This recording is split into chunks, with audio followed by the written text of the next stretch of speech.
I checked the marriage form and handed it to a clerk along with my fiancé, Alex. The clerk said, "Let me take a look at it for you," and took the form from my hands. While we waited, Alex walked over to talk to his family, looking happy. I could have a great life with him and get along well with his family, I thought to myself. As I was thinking, I overheard a conversation between Alex and his family that caught my attention. It took a moment to fully understand what they were saying. "Once they hand in the marriage form, she won't be able to get away from us," one of them said. "I've finally got my helper. I won't have to work anymore." "Alex, you did great. Now we can live comfortably." "I want a new purse," another added. "I want new golf clubs," someone else said. "I'll let her do all the housework. We'll live the easy life from now on." I couldn't believe what I was hearing. What are they talking about? I thought, frozen in shock. I noticed the clerk looking at me, wide-eyed. She must have overheard everything too. It seemed like Alex and his family were so excited that they didn't notice how loud they were talking. The clerk looked at me and quietly said, "Everything's fine, but I'll return this form to you," handing it back to me. I quietly said, "Thank you," and slipped the form into my bag. My name is Lisa, a 30-year-old office worker. I worked hard to get into a good high school and university. Then, I landed a job at a top IT company. I gave my all to my career and was promoted to section manager by age 30. The harder I worked, the more success I had, and I felt proud of myself. But sometimes, I felt lonely. It had been a while since I had a boyfriend. When I saw my friends getting married, having babies, and living happy lives, I couldn't help but feel sad. Am I going to be alone forever? I wondered. "Lisa, what are you thinking about?" My coworker, Ben, snapped me out of my thoughts. "Oh, hey, Ben, was I zoning out? You looked like something was on your mind." "It's nothing, but thanks for asking." "All right," Ben said with a smile before walking off. That's not good, I thought. Maybe I should really start looking for a boyfriend. I asked a friend for advice, and she invited me to a party at her house. That's when I met Alex. He was my age and worked at an IT company too, so we had a lot in common and quickly hit it off. We started dating, and everything went smoothly. As we spent more time together, we grew closer and learned more about each other. Alex was very close to his family, and I met them pretty early in our relationship. I was often invited to his parents' house for dinner. "Lisa, it's nice to meet you. I'm Alex's mom, Sarah. And I'm his dad, David." "Nice to meet you. I'm Lisa," I said, smiling. "Hi, I'm Alex's sister, Emma." "I didn't know Alex had such a sweet girlfriend," she said. "His family seemed so warm and welcoming." "Are there any foods you don't like?" Sarah asked. "No, I like pretty much everything," I answered. "Alex has a lot of food dislikes," she said, laughing. "Oh, that's just a childhood thing," Alex quickly added. "What did Alex hate?" I asked, curious. "He used to hate carrots and peas. I'd have to hide them in other dishes to get him to eat them." Sarah laughed warmly. "Mom, stop, you're embarrassing me," Alex said, turning red. They were such a happy and loving family, the kind of family I had always wanted. My parents divorced when I was in middle school. I lived with my dad, and my brother lived with my mom. My brother and I didn't get along very well, so I wasn't too upset when we were separated. The reason for my parents' divorce was that they were both very focused on their careers. Neither of them wanted to handle the housework, so they decided to split up and each care for one of us. Both my mom and dad had good jobs, so we never struggled financially. My dad wasn't cold, but he let me do my own thing most of the time. From a young age, I wanted to be independent. I thought the best way to do that was to study hard, get into a top university, and land a great job. I worked really hard, and eventually, I got a job at a well-known IT company. But despite all my success, I never felt the warmth of a close family. That's why I loved being around Alex's family so much. "Think of us as your second family," Alex often said. I think he understood my family situation. I was often invited to dinner at his parents' house.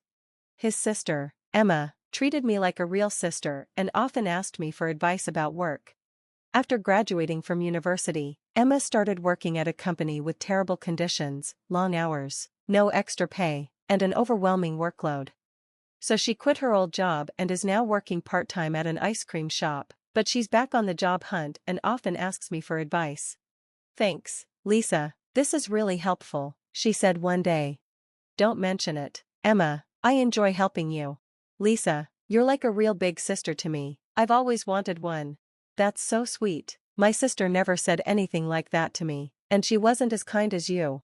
Really? Then let's go out and visit lots of places together. Sounds good, let's do that. I'm so excited, there are so many cafes and restaurants I want to check out with you. Alright, we'll go when we have a day off together. Yay, I can't wait.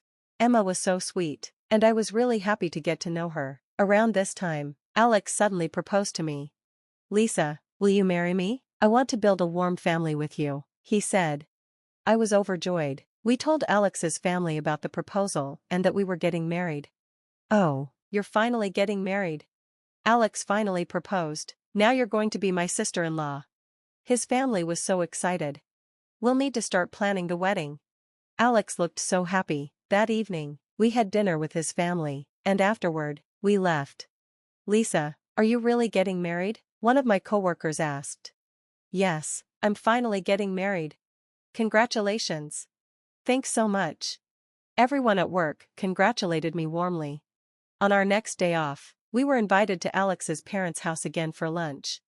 On the way, Alex said, I need to tell you something important later. Okay.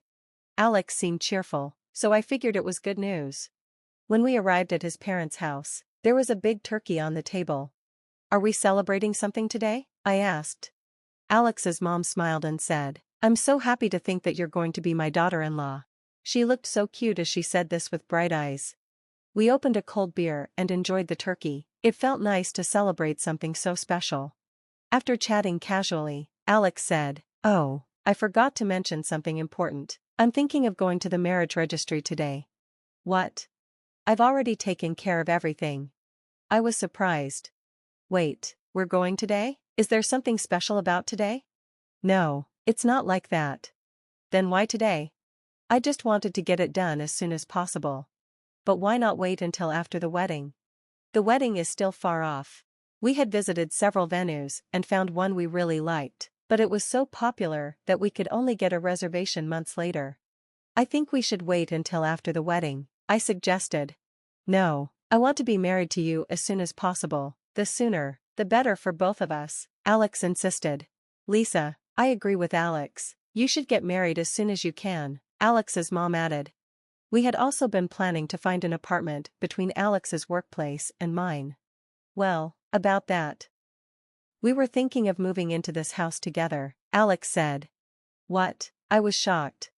I thought we'd be living alone. I mean, it would take time to find an apartment, and we also need to prepare for the wedding. Then I think it would be better to stay at my parents' house first and take our time looking for a place, Alex reasoned. Alex had a point, but I was nervous about living with his family. I wasn't too keen on the idea of living with family, but Alex's family was so kind and welcoming. Don't worry, Lisa, we're ready to welcome you into our family. We understand your situation, so you don't have to worry about anything, his mom said with a warm smile. That reassured me, and I decided I could live with them. Okay, thank you so much, I said. Then let's head to the marriage registry, Emma said excitedly, and the rest of the family agreed. I nodded, all right, let's do it. We all went to the marriage bureau together. Since Emma hadn't been drinking, she drove us there. When we arrived, I was feeling a bit nervous from the drinks I'd had, so I excused myself to use the bathroom before submitting the marriage registration form. When I returned, Alex's parents and Emma were chatting happily. I handed the marriage registration form to the clerk with Alex. The clerk said, "Let me check it for you," and took the form. While we waited, Alex walked over to his family, looking happy and relaxed. With him, I could have a wonderful family and get along with everyone, I thought. But then, I overheard something disturbing in the conversation between Alex and his family. It took a while, but once they submit the marriage form, she won't be able to get away from us, one of them said. I finally have my helper. I won't have to work now. Alex, you did well. Now we can live the good life. Yes, I want a new purse. And I want new golf clubs. I'll even let her do all the housework. We'll live the easy life from now on. I couldn't believe what I was hearing. What are they talking about? I thought. completely shocked. The clerk looked just as stunned, her eyes wide. She must have overheard everything too. It seemed like Alex and his family were so caught up in their excitement that they didn't notice how loud they were speaking. The clerk leaned in and whispered, "Everything looks good, but I'll return this form to you," as she gently handed the form back to me. I whispered back, "Thank you," and quickly tucked the form into my bag. After I put it away, Alex came over to me. "Has everything been submitted without any problems?" he asked. "Yes," I lied. "Great, let's go home," he said with a smile. I followed Alex's family home. They had always seemed warm and friendly, but now they looked intimidating. That day, they drove me home, but the next day Alex said, "We're married now, so it's time for you to move in with my parents." I agreed, deciding to move in to see if what I overheard was really true. Of course, I pretended I'd already cancelled my apartment plans, telling Alex I would handle everything myself, and that I'd be selling my belongings to a recycling company soon. We moved in with his parents. As soon as I arrived, everything felt different. "Lisa, I manage all the finances in this house," Alex's mom said, "so you need to put your salary into the household account." "What?" I asked, shocked. Alex nodded. "My mom will handle everything. She'll give you money for lunch and other expenses, and she'll manage the finances." "Oh, really?" I asked. "That's right, so don't worry about giving me your entire salary," Alex added. "And one more thing," his mom continued, "you'll do all the housework." "What?" I replied, taken aback.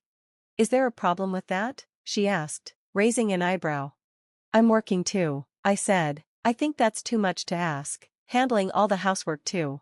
"Oh, so you're not even willing to try?" she snapped. "Shut your mouth and do the chores," Alex's dad barked, his expression stern and threatening.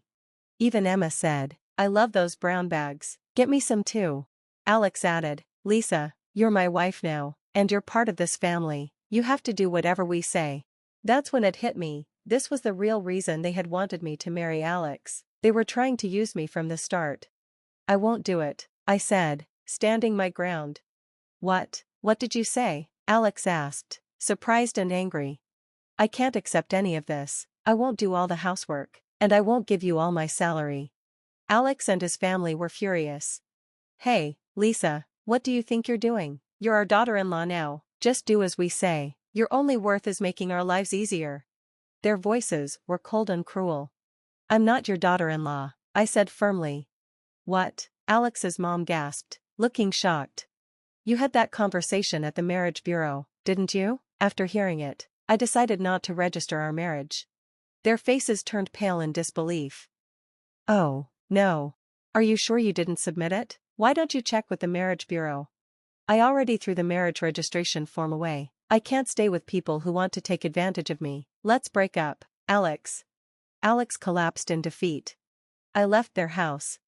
Apparently, they had already planned an overseas trip, booked luxury hotels, and bought first-class airline tickets, all because they thought they'd be living off my salary. The day I broke up with Alex was just one day before their trip. They ended up losing a lot of money on steep cancellation fees. Alex asked me to cover the cancellation fees, but of course, I refused and blocked him from contacting me. Now they're buried in debt, about $50,000, and they're all turning on each other. Alex's family didn't really have a good relationship, they were only held together by money. "Lisa, did you cancel the marriage?" "Oh, Justin, have you heard about that already? Rumors sure do spread fast." "You can laugh if you want," he said. "I'm not laughing," Justin replied. "I'm actually happy." "Why?" "Because now I have a chance." I was surprised, and he looked a bit embarrassed when he said that. A few months later, Justin asked me out, and recently, he proposed to me. I'm so happy now. Alex and his family were a bit scary, but I'm glad I found out their true colors before things went any further. As for the rest of my story with Justin, I'll save that for another time. For now, I just wish myself a happy marriage this time.